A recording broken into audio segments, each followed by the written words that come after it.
Yes, question number 3 इसमें ये है कि आपको बताया है कि solve the following pair of linear equation by substitution and cross multiplication method. भैया इसे दो तरह से सॉल्व करना है, एक तो आपको सब्स्टिट्यूशन मेथड से करना है और एक क्रॉस मल्टीप्लिकेशन मेथड से। भैया देखो पेपर में क्या लिखा आएगा, पेपर में कुछ लिख के नहीं आएगा, आपको लिखा आएगा solve the linear equation.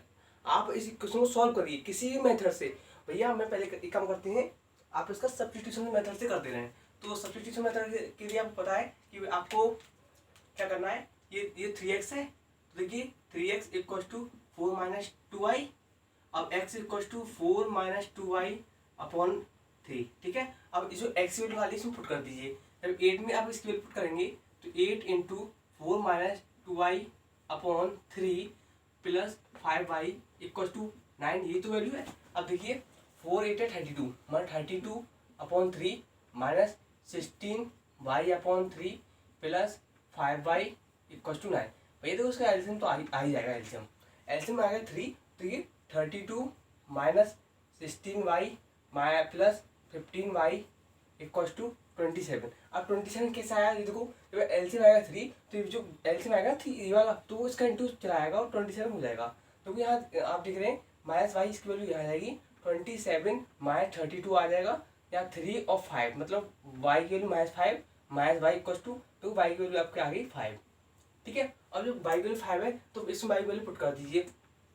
4 minus 2 into 5 upon 3, 4 minus 10 upon 3, मतलब कितना आ गया, ये 6 अपॉन 3, और एक्स की वैल्यू आ गई आपकी 2 आ गई, ठीक है। ये आपके इस तरह से क्वेश्चन हो गया। भाई क्रॉस मल्टीप्लिकेशन बहुत बड़ा मेथड है, आप जरूरी नहीं आप किसी मेथड से कर सकते हैं। क्वेश्चन में आप देखिए इसमें सब्स्टिट्यूशन हुआ था और क्रॉस मल्टीप्लिकेशन हुआ था, मैंने एक से गा दिया, आप दूसरे से आप कर लीजिए, और किसी भी से भी आएगा, ठीक है। और ठीक है, अगर आप बोलते हैं भैया वीडियो में क्रॉस मल्टीप्लिकेशन करा दो, भैया कुछ नहीं है, वो इससे भी कमेंट में बोलो, उससे भी करा दूंगा, ठीक है। यस, अब देखिए जो मैंने आपको क्रॉस मल्टीप्लिकेशन छुड़ा था वो आप इसे स्वयं करिए, मतलब डू योर सेल्फ के लिए। और अब देखते हैं क्वेश्चन नंबर 1, मतलब कौन सा है, 4 का 1 पार्ट है। तो 4 का 1 पार्ट देखो सेम क्वेश्चन है जो पीछे करके आ रहे हैं, और थोड़ा सा ये चेंज है कि इस कहानी में चेंज है। A part of monthly hostel charge is fixed. तो ये यहाँ लिखते हैं let the fixed charge of hostel be x, ठीक है। फिक्स्ड चार्ज को हमने एक्स मान लिया। अब ठीक है, and the remaining depending on the number of days one has taken food in the mess. अब देखिए let the remaining number of days को मान लेते हैं हम वाई, मतलब कि एक तो उसमें फिक्स चार्ज कह रखा है कि आपको हॉस्टल चार्ज देना मंथली, उसमें तो मैं क्या है मंथली का, तो को कह रखा है उसने a part of monthly hostel charge is fixed. अब कुछ तो उसने फिक्स चार्ज लगाया है, और कुछ लगाया कि आप जिस दिन रहोगे उतना आपको चार्ज देना है भैया।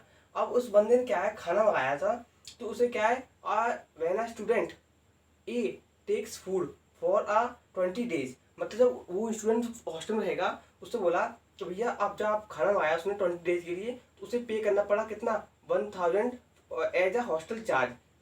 तो हम कहते हैं x plus 20y equal to 1000, ठीक है। ये तो उसका हो गया, ये ए स्टूडेंट का है। अब देखते हैं स्टूडेंट बी का, देखते हैं उसने कितना चार्ज दिया भैया। अब देखिए student B who takes food for 26 days, उसने क्या 26 डेज के लिए लिया, तो इसका इक्वेशन आएगी x प्लस 26y, कितने दिन के लिए लिया 1180। Find the fixed charge and the cost of food per day. अब पर डे की निकालनी है, तो लीजिए the cost of per day निकालने के लिए आप इसे सॉल्व कर लीजिए।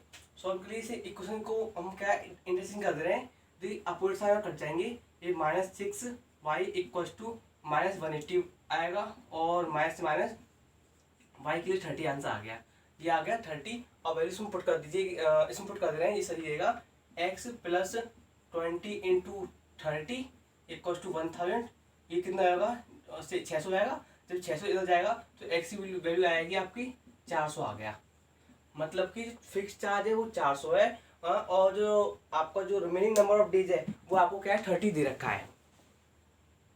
प्लीज इसमें देखिए let the fix charge of hostel, जो हॉस्टल में किसका है, ये खाने का मंगा रहा है, मतलब फूड बताया उसने कि आपको फूड अगर मंथली में जो रहोगे उसमें फूड तो फिक्स चार्ज इतना देना है आपको खाने के लिए, और जो नंबर ऑफ डेज आप खाओगे तो वो आपके लिए वाई दे रखा है। ये आपकी इक्वेशन इस तरह से बनेगी, आपका आंसर ये आएंगे। ठीक है, अब देखते हैं अगला क्वेश्चन। अब देखते हैं अगला क्वेश्चन, बहुत ही ईजी है। इसमें देखा a fraction becomes 1/3 when 1 is subtracted from the numerator. भैया देखो, हम कहते हैं इस क्वेश्चन में सेकंड